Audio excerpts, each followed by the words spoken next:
Hello students, welcome to the channel WB Free Math Solution. My name is Neha Giri. Okay, we are continuing chapter 1 of class 10th. Quadratic equation with one variable, एक चर वाले धातु का द्विघात समीकरण.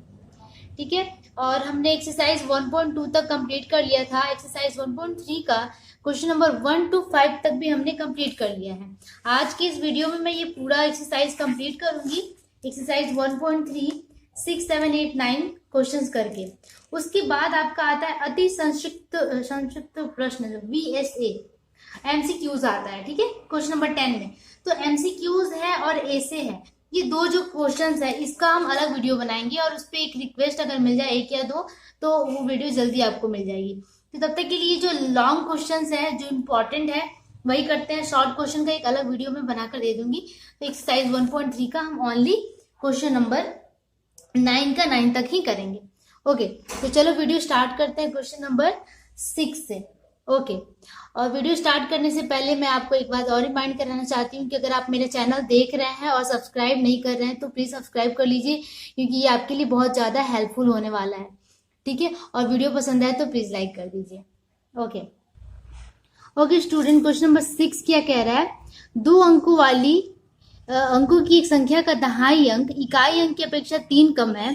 संख्या से उसके गुणनफल को घटाने पर वियोगफल 15 प्राप्त होता है, तो संख्या का इकाई अंक ज्ञात करें. इसका मतलब क्या है कि इंग्लिश में हम इसे ये कहेंगे कि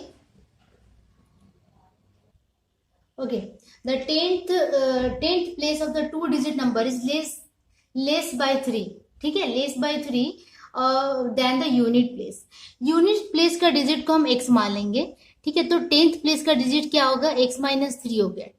3 लेस है जैसे कि बुक में बोल रहा है. उसके बाद क्या है? If the product of the 2 digit is subtracted from the number. Okay, तो अब ये जो 2 डिजिट है हमारे पास है, एक है x, दूसरा है क्या? x minus 3. लेकिन x कौन सा है? x है यूनिट प्लेस का. यूनिट प्लेस का डिजिट कौन सा है? x है. और 10th प्लेस का डिजिट क्या है? ये है. तो नंबर कैसे मिलेगा? हम नंबर क्या करेंगे? यूनिट मल्टीप्लाई 1 होता है, x मल्टीप्लाई 1 प्लस 10 मल्टीप्लाई होता है x माइनस 3. तो ये हमारा नंबर हो गया. इस नंबर से क्या करेंगे? आगे क्या है? If the product of the 2 digit, इन दोनों का प्रोडक्ट मतलब दोनों को मल्टीप्लाई करने पे जो मिलता है वो क्या है कि इस बड़े वाले नंबर से 15 कम है, 15 लेस है. तो ये बड़े वाला number minus x into x minus 3 कर देंगे तो ये 15. ये हमारा रिक्वायर्ड इक्वेशन आ गया. इसको सॉल्व करेंगे तो हमारा रिक्वायर्ड इक्वेशन और साथ साथ सोल्यूशन भी हमें मिल जाएगा. तो बहुत इजी क्वेश्चन है. तो चलो मान लेते हैं क्वेश्चन नंबर 6 को कि let the unit place digit is equal to x. ठीक है, यूनिट प्लेस का डिजिट x है, तो 10th प्लेस का डिजिट क्या हो जाएगा? 10th place digit is equal to क्या हो जाएगा? x माइनस 3, जैसे कि बुक में दिया हुआ है. 3 लेस देन यूनिट प्लेस ये दिया हुआ है. ठीक है, तो नंबर हम निकालेंगे यहाँ से. नंबर हमेशा कैसे निकालते हैं आप लोग को पता होगा. Unit multiply 1 plus 10 multiply 10th plus 100 multiply 100th. ऐसे होता है ना. इकाई, दहाई, सैकड़ा. इकाई गुना 1 होता है, दहाई मतलब कि 10 गुना समथिंग, फिर 100 से मल्टीप्लाई होता है. तो यहाँ बस 10 तक ही है. ठीक है, जैसे ये 56 है तो इसका इकाई क्या हुआ? 6 हुआ. यूनिट प्लेस 6 हुआ, 10th प्लेस 5 हुआ. तो 10th प्लेस 10 से मल्टीप्लाई होगा ना, 50 हो गया. 50 प्लस 6 होगा, ये 10 से मल्टीप्लाई होकर 50 हो गया और ये 6 56. ठीक है, इस तरह होता है नंबर का गठन जो भी. तो नंबर हमें कैसे मिलेगा? 1 मल्टीप्लाई एक्स प्लस यूनिट. ठीक है, 10 मल्टीप्लाई एक्स माइनस 3, ये 10th प्लेस है इसीलिए. अब इसे सॉल्व करेंगे तो हमें कितना मिल जाएगा? सॉल्व करते हैं. 10x माइनस 30 प्लस एक्स है ना. 10x माइनस 30 प्लस एक्स, इसे करते हैं. ये 10 प्लस एक्स कितना जाएगा? 11x minus 30. तो नंबर हमें कितना मिला? 11x minus 30. आगे के क्वेश्चन में क्या कर रहा है? अकॉर्डिंग टू प्रॉब्लम क्या कह रहा है कि if the product of the 2 digit is subtracted from the number. Product of the 2 digit, इन दोनों डिजिट का product that is x into x minus 3 is subtracted from the number minus. इस number से सब्ट्रैक्ट करते हैं, that is 11x minus 30 से अगर इसे सब्सट्रैक्ट करते हैं तो हमें कितना मिलता है? 15. The resultant is 15। यही क्वेश्चन में बोल रहा है, बस बन गया। अब इसे हमें सॉल्व करना है। 11x minus 30 minus x square plus 3x is equal to 15। Okay, अब इसे सॉल्व करेंगे तो ये माइनस एक्स स्क्वायर हो जाएगा। 11 प्लस 3 कितना होता है 14x, और ये 15 इधर आएगा तो minus 30 minus 15 equal to 0। Okay, जब यहाँ पे minus x square plus 14x minus 45 equal to 0। ठीक है, अब माइनस कॉमन ले लेते हैं, माइनस थोड़ा ऑकवर्ड सा लग रहा है, तो x square minus 14x plus 45 equal to 0। अब हमें मल्टीप्लाई करके 45 लाना है और ऐड करके लाना है 14।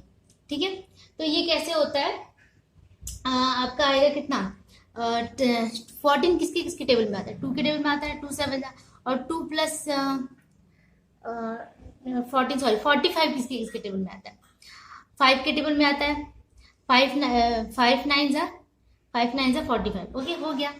X square minus 5x minus 9x। ठीक है, 9 प्लस 5 14 भी हो गया और 9 मल्टीप्लाई 5 45 भी हो गया। आगे ये ठीक है, अब इन दोनों को माइनस इसलिए किया क्योंकि ऐड करना था और आगे माइनस है इसलिए। ओके, अब यहाँ से x कॉमन आएगा, x माइनस 5 माइनस 9 कॉमन आएगा, x minus 5 equals to 0। Okay, अब यहाँ से हमें x माइनस 5 कॉमन ले लेंगे, x माइनस 5 और यहाँ x माइनस 9 इक्वल्स टू 0।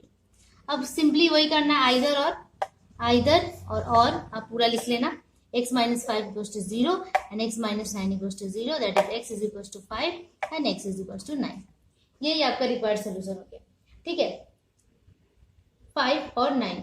अब क्या बोल रहा है कि क्वेश्चन क्या बोल रहा है, late us right the number by the calculating. Okay, तो यूनिट डिजिट बोल रहा है कि क्या होगा, यूनिट डिजिट तो हमने x माना था। ठीक है, तो लिखेंगे unit place digit is equal to 5,9। ये आपका आंसर हो गया, या तो वो 5 होगा या तो वो 9 होगा, इसके दो आंसर आ रहा है। ठीक है, तो क्वेश्चन नंबर 6 हमारा कंप्लीट हो गया एक्सरसाइज 1.3 का। अब नेक्स्ट मूव करते हैं क्वेश्चन नंबर 7 पे।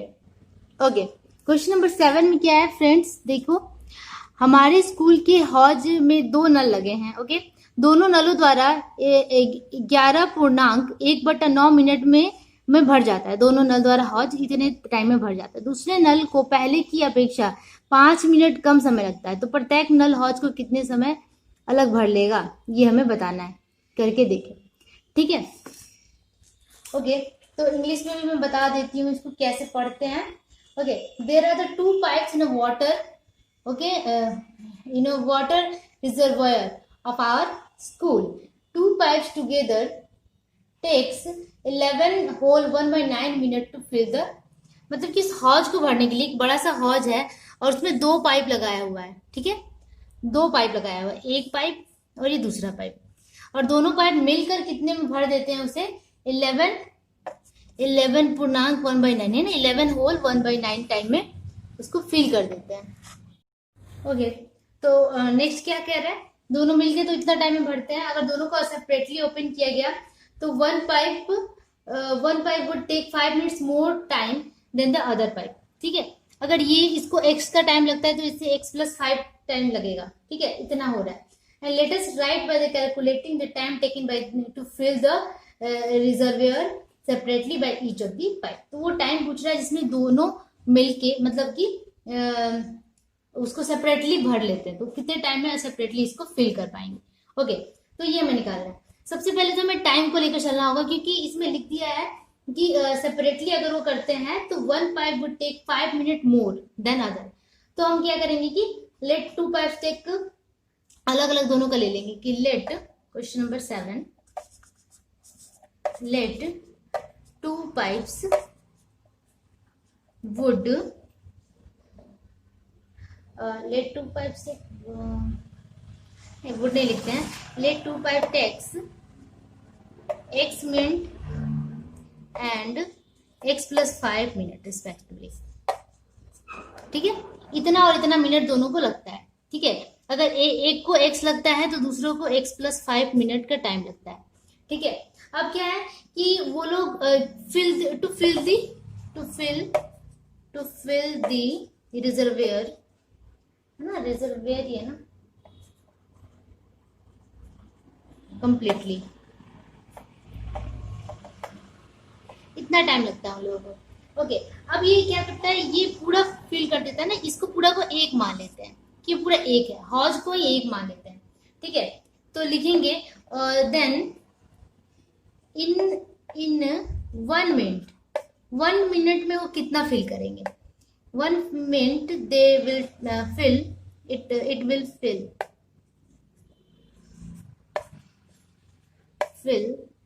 द रिजर्वर इक्वल्स टू, देखो अगर x मिनट में वो पूरा फिल कर देते हैं, एक फिल कर देते हैं मान लो, तो 1 मिनट में कितना करते हैं 1/x, एंड दोनों ही कर रहे हैं 1/x+5, ये दोनों इतना इतना करेंगे। जैसे कि हम लोग लास्ट क्वेश्चंस में ऐसे सीखते आए हैं कि अगर एक फिल करने में ऐसे लिखते हैं ना कि चूंकि हिंदी वाले बच्चों के लिए मैं बता दूं कि चूंकि x मिनट लगता है उसे एक हौज भरने में, तो 1 मिनट में कितना लगेगा 1/x। ठीक है, उसी तरह यहाँ पे मैंने कर दिया है। ओके, समझ में आ गया होगा आप लोगों को। तो 1/x और 1/x/5 पार्ट होगा ना, ये उसका इस पूरे भाग है, इस पूरे का एक भाग है 1/x और 1/x+5, ये पार्ट, इतना पार्ट वो फिल करते हैं। ठीक है, अब क्या है कि वो दोनों मिलकर इन 1 मिनट 1 मिनट में दोनों दे टुगेदर कितना फिल करेंगे, टुगेदर फिल कितना करेंगे, दोनों को ऐड कर देना होगा, कितना पार्ट फिल होगा 1/x + 1/x+5, इतना पार्ट फिल होगा।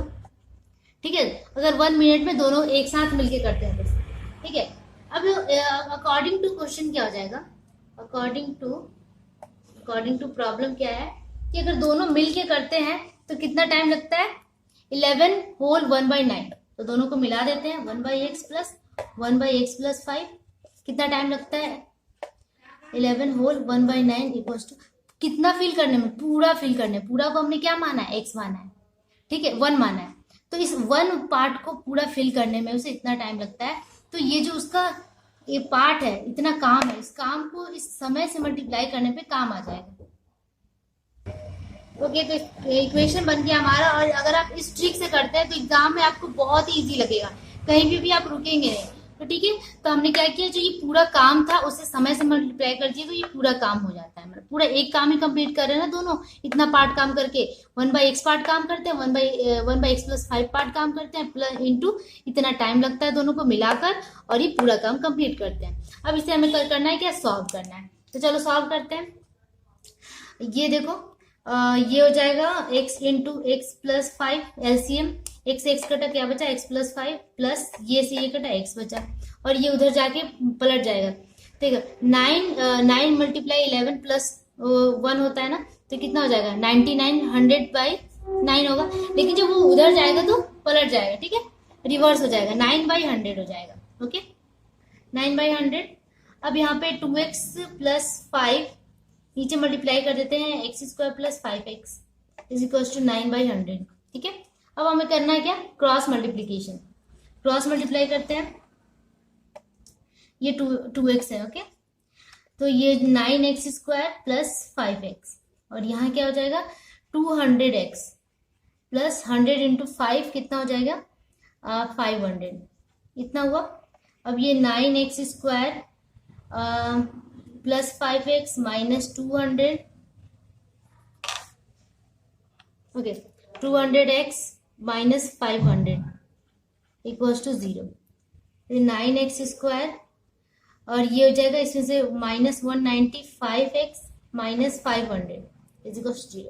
अब इसे हमें क्या करना है, यहाँ से कुछ कॉमन तो नहीं आएगा, अब इसे हमें करना है सॉल्व। ठीक है, सॉल्व करना ही थोड़ा सा डिफिकल्ट हो जाता है,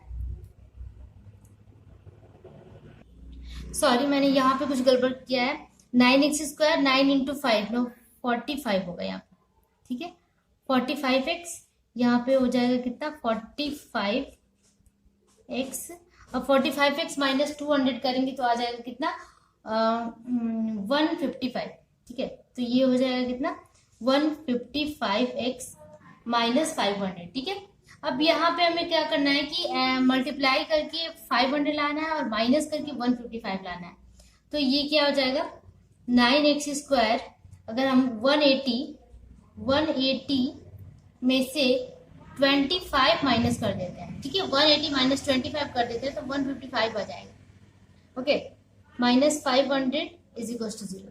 यहाँ से कॉमन ले लेते हैं, यहाँ से क्या कॉमन आएगा, 9x कॉमन आ जाएगा, तो ये हो जाएगा x माइनस 9 2 जा, ठीक है, 20, x माइनस 20 प्लस 25 कॉमन लेंगे तो x माइनस 20 इक्वल टू 0। अब यहाँ वही करेंगे क्या, आइदर और, यहाँ पे पहले कॉमन ले लेते हैं, x minus 20 into 9x plus 25 equal to 0, ठीक है। अब आइदर और लेंगे, x इज इक्वल टू 20 आएगा और यहाँ पे x इज इक्वल टू आएगा -25/9। तो माइनस वाला टर्म को तो हम नेग्लेक्ट कर देंगे, लिख देंगे नॉट पॉसिबल, और x इज इक्वल टू 20 होगा। x हमने क्या माना था, x हमने माना था कि 2 pipe takes x minute and x plus 5 minute. तो पहला पाइप, फर्स्ट पाइप के कितना मिनट लगाता है, first pipe takes 20 minutes, okay, and second pipe कितना हो जाएगा, सेकेंड पाइप टेक्स x कितना मिनट हो जाएगा, x प्लस 5 है यानी कि 20 plus 5 that is 25 minutes. Okay, यही आपका आंसर हो गया। ओके, तो हमने इस तरह करके दोनों का अलग अलग कितने कितने मिनट में, अगर वो सेपरेटली करेंगे तो सेपरेटली इतने टाइम में फिल कर लेंगे। आप ये लाइन भी ऐड कर सकते हैं कि separately they can fill the reservoir in 20 minute और 25 मिनट्स। ओके, तो क्वेश्चन नंबर 7 हमारा यहाँ पे कंप्लीट होता है। अब चलो आगे मूव करते हैं क्वेश्चन नंबर 8 की तरफ। ओके स्टूडेंट, क्वेश्चन नंबर 8 है ये, पूर्णा और पीयूष एक साथ एक काम को 4 दिनों में कर सकते हैं। अलग अलग काम करने पे पूर्णा को जो समय लगेगा पीयूष को उसकी अपेक्षा 6 दिन अधिक लगेगा। ओके, तो पूर्णा अकेले कितने दिन में वो काम खत्म कर पाएगी, हिसाब करके बताएं। मतलब कि अलग अलग काम करने में पूर्णा को जो समय लगता है वो पीयूष उसकी अपेक्षा 6 दिन अधिक लगता है। तो हमें पूर्णा के काम का जो टाइम है उसे हम x मान लेंगे, तो पीयूष का कितना हो जाएगा टाइम, x प्लस 6, ठीक है। ये यहां से हम स्टार्ट कर सकते हैं। तो चलो क्वेश्चन नंबर क्वेश्चन नंबर 8 करते हैं इसी कॉन्सेप्ट के साथ, जो लास्ट का था उसी कॉन्सेप्ट पे ये भी बनेगा। तो क्या है कि Purna and Piyush together complete work in 4 days, ठीक है। If they work separately the time taken by the Purna would be 6 days more than the time of Piyush. Okay, तो यहीं पे मान लेते हैं कि let Purna can do work in x days, ठीक है। Let Purna can complete the work लिखते हैं। Okay, complete the work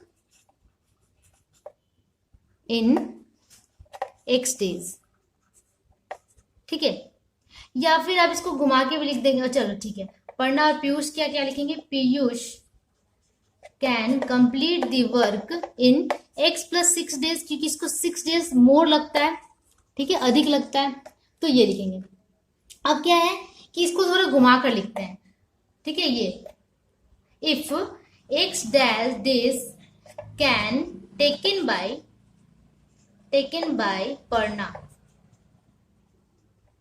to do work, ठीक है, इज इक्वल टू 1, ठीक है। 1 वर्क करने में उसको x डेज लगता है, तो 1 day can taken by the Purna, तो उसको कितना वर्क वो करेगी, 1/x वर्क, पार्ट वर्क, ठीक है, इतना पार्ट वो कंप्लीट करेगी 1 डे में। उसी तरह पीयूष का लिखेंगे, Piyush can in x plus 6 days can taken by the Piyush to complete the work, 1 work, ठीक है। एक वर्क करने में उसको x प्लस 6 days का टाइम लगता है, ठीक है, डेज का टाइम लगता है। तो 1 days में उसको कितना काम करेगा वो, 1/x प्लस 6 वर्क, इतना काम कर लेगा वो 1 डे में। अब उसके बाद क्या बोल रहा है कि if Purna and Piyush together complete in 4 days। अब अगर वो दोनों मिलके करते हैं तो कितना करेंगे, 4 days में कंप्लीट कर लेंगे, ठीक है। तो जैसे कि मैंने बताया अकॉर्डिंग टू प्रॉब्लम, आप वो लाइन लिख लेना क्योंकि मेरे पास उतना जगह नहीं होता है। तो अकॉर्डिंग टू प्रॉब्लम हम क्या लिखेंगे, 1/x प्लस 6, कितने, इतना पार्ट दोनों मिलके करते हैं कितने डेज में, 4 days में, और कंप्लीट कितना होता है काम, 1। ये काम कंप्लीट होता है। कंप्लीट होने का ही मतलब है कि ये जो काम है ये पूरा हो गया, 1 कंप्लीट हो गया।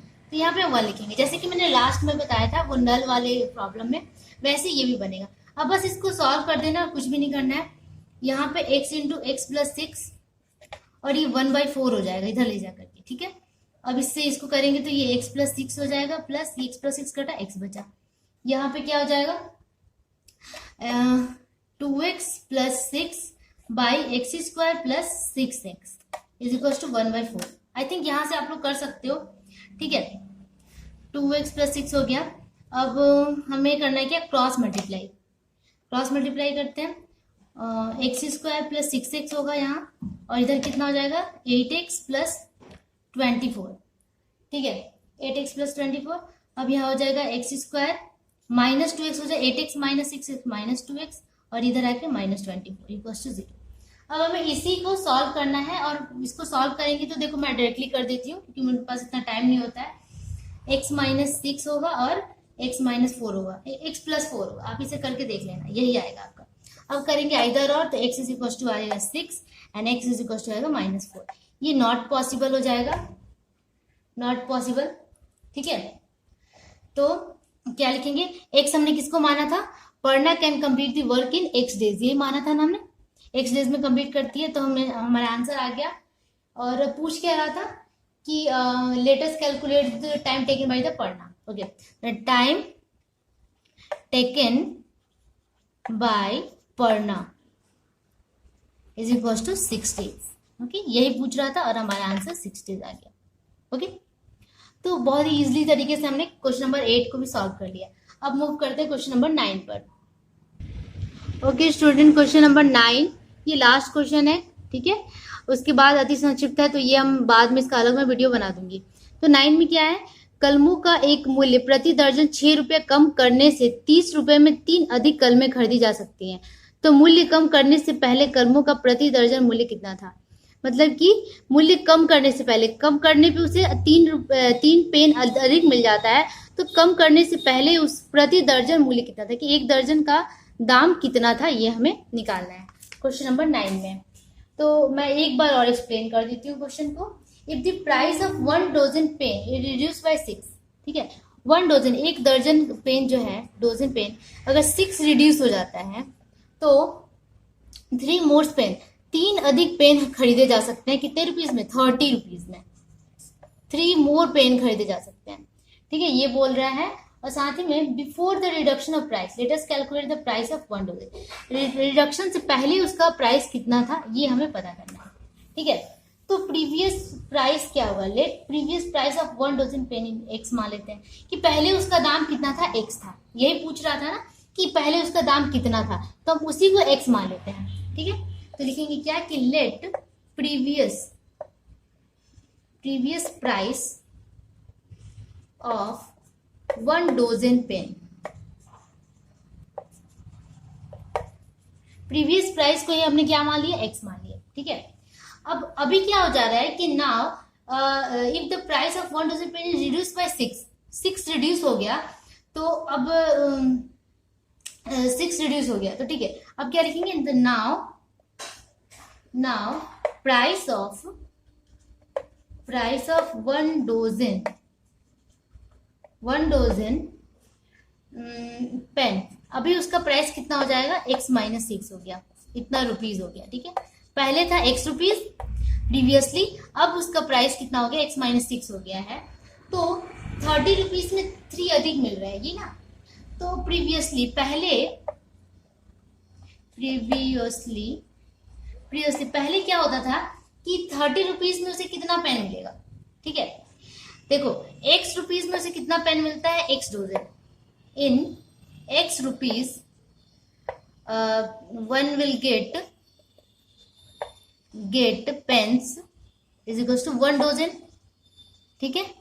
1 डोजन मिलता था x रुपीज में, तो 1 रुपीज में उसे कितना पेन मिलेगा, 1/x डोजन, ठीक है। ओके, द 30 रुपीज में उसे कितना मिलेगा, 30 रुपीज में उसे कितना पेन मिलेगा, 30/x डोजन। ध्यान से इसे समझना है कि अगर x रुपीज में उसको 1 डोजन पेन हमने माना था, तो 1 रुपीज में उसे कितना मिलेगा 1/x, तो 30 रुपीज में उसको 30/x डोजन पेन मिलेगा। इतना हमने निकाल के रख लिया, लेकिन ये प्रीवियसली पहले का दाम है। लेकिन अब ये दाम घटने के बाद क्या होगा, अब इसको डायरेक्टली हम लिख सकते हैं कि नाउ इन 30 रुपीज, नाउ मतलब इन प्रेजेंट कह सकते हैं, in present in 30 rupees one will get pens. कितना पेन उसे मिलेगा, पहले तो 30/x था, लेकिन अब क्या हो जाएगा, इन प्रेजेंट में वो x - 6 हो जाएगा, तो 30 तो वही रहेगा। 30 पेन में इसको कितना मिलता है, x - 6 रुपीज में इतना डोजन उसको मिलेगा, कितना 30 रुपीज में। ठीक है, ये नाव का है, अभी का है। ये इसी तरह आप इसको भी कर सकते थे, लेकिन मैंने इसको डायरेक्टली लिख लिया, इसमें कोई दिक्कत नहीं है। ठीक है, अब मैं फिर से समझा रही हूँ, x रुपीज में उसे कितना डोजन पेन मिलता है, 1 डोजन, तो 1 रुपीज में 1/x, तो 30 रुपीज में 30/x। उसी तरह 1 रुपीज में उसको कितना मिलता है, x - 6, तो 1 रुपीज में कितना मिल जाएगा 1/x - 6, तो 30 रुपीज में कितना मिलेगा 30/x - 6। ठीक है, तो दोनों का ही हम 30 रुपीज में कितना कितना डोजन मिलता है हमने निकाल लिया। अब अकॉर्डिंग टू प्रॉब्लम क्या कह रहा है, अकॉर्डिंग टू प्रॉब्लम ये कह रहा है कि अगर अभी जो नाव वाला जो है, ठीक है, इसमें से इसको माइनस कर देते हैं, पहले वाले को 30/x को माइनस करते हैं, तो हमें 3 क्या मिलता है, 3 पेन्स मोर मिलता है। लेकिन ये 3 पेन्स है, ये डोजन में नहीं है, तो 3 पेन्स को हम डोजन बनाने के लिए क्या करेंगे, 3/12 कर देंगे, तो ये डोजन में आ जाएगा। तो वही हम यहाँ पे क्या करेंगे 3/12, क्योंकि ये भी डोजन में है, ये भी दर्जन में है, लेकिन ये पेन में है, इसलिए इसे हम 12 से डिवाइड कर देंगे, तो ये भी डोजन में आ गया। अब हमारा इसे ओनली सॉल्व करना है। यहाँ से 30 कॉमन ले लो, तो क्या बचेगा 1/x - 6 माइनस 1/x। ये चीज समझ में आ रहा होगा आप लोगों को, ये 3 पीसेस है ओनली, तो पीसेस को डोजन में चेंज करने के लिए हमने क्या किया कि 12 से डिवाइड कर दिया। ओके, और ये 3/12। ठीक है, अब यहाँ से 3 से ये कट के क्या हो जाएगा 10 हो जाएगा, और ये 10 नीचे आ जाएगा, मतलब चलो 10 इंटू कर देते हैं, x इंटू x - 6, ये हुआ, दिख रहा है 1/12। अब यहाँ से x - 6 x - 6 कट गया, x बचा, माइनस x कटा, x - 6 बचा, लेकिन आगे माइनस है तो x + 6 हो जाएगा, और ये x कट गया। ठीक है, अब हमारे पास क्या बचा 10 × 6, तो कितना हो गया 60/x² - 6x। हमने इसको मल्टीप्लाई कर दिया। Okay, is equal to 1/12। अब क्या करना है, क्रॉस मल्टीप्लाई करना है और आंसर लाना है। ठीक है, क्रॉस मल्टीप्लाई करते हैं, तो ये हो जाएगा आपका x² - 6x is equal to 12, 6 से कितना होता है 720। ठीक है, तो अब आएगा, इसको इधर ले आएंगे, x² - 6x minus 720 equal to 0। ठीक है, अब 720 कैसे आएगा, देखो 72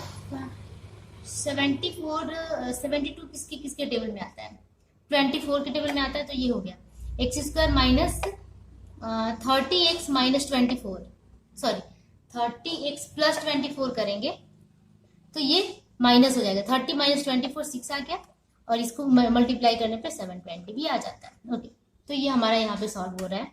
x को कॉमन ले लेंगे तो x - 30, यहाँ प्लस 24 को कॉमन लेंगे तो x - 30 is equal to 0।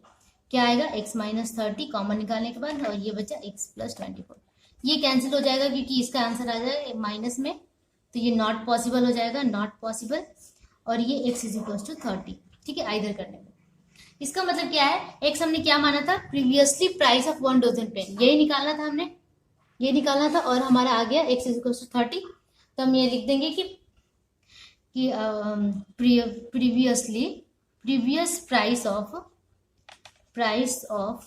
1 dozen pen is equal to x माना था, और x की वैल्यू आ गई है 30 इज इक्वल टू 30, यही आपका 30 रुपीज, यही आपका आंसर हो गया। ठीक है, बहुत ही इजी है और थोड़ा सा समझना है। ठीक है, तो आप इसको 2-3 बार देखिए, आपको समझ में आ जाएगा, बिल्कुल बहुत ही इजी है। तो चलो, इसी के साथ हमने क्वेश्चन नंबर 9 भी कंप्लीट कर लिया, इस एक्सरसाइज का, एक्सरसाइज 1.3 का। तो आगे फर्दर मूव करेंगे एक्सरसाइज 1.4 में, और जो भी MCQs बचते हैं उसका एक अलग सीरीज और अलग वीडियो बना दिया जाएगा आप लोग के लिए। तो तब तक के लिए keep practicing and keep watching my channel, and please hit like and subscribe this channel. Okay, we need all your support. Please subscribe. Bye bye.